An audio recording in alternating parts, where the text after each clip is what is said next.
deep into one of the most astonishing stories in American numismatic history, the 1970 D Liberty 1-cent coin, a small copper coin that, in certain rare conditions, has stunned collectors and experts alike by reaching a mind-blowing market value of over $112 million. Yes, you heard that right, a 1-cent coin, worth more than most luxury mansions, all because of its mysterious history, rare errors, and incredible minting details that set it apart from the ordinary pennies we see every day. Let's begin from the very start, back in 1970, when the Denver Mint was producing millions upon millions of Lincoln cents.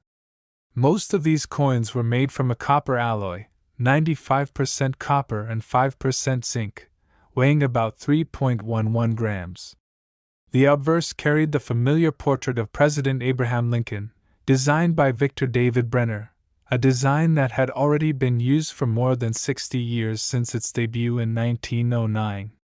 On the reverse was the Lincoln Memorial, designed by Frank Gasparo, standing proudly with the words E pluribus unum above and the denomination 1 cent below. But among these ordinary coins, a few special pieces came out with mysterious and highly valuable differences that collectors today are willing to pay millions to own. The Denver Mint was known for its precision, but even the most sophisticated systems can have small mistakes.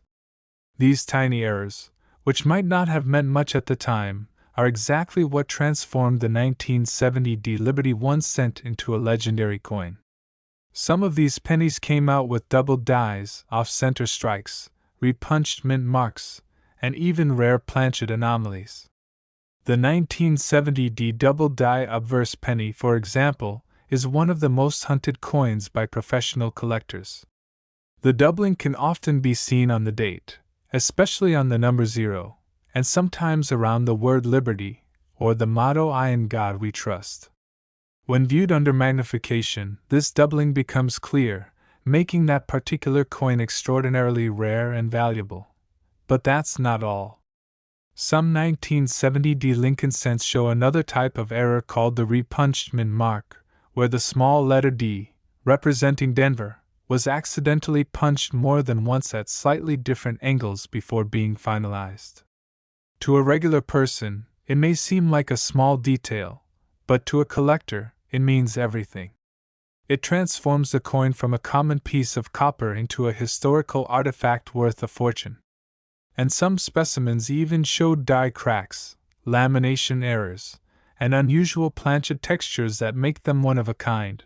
Now, let's talk about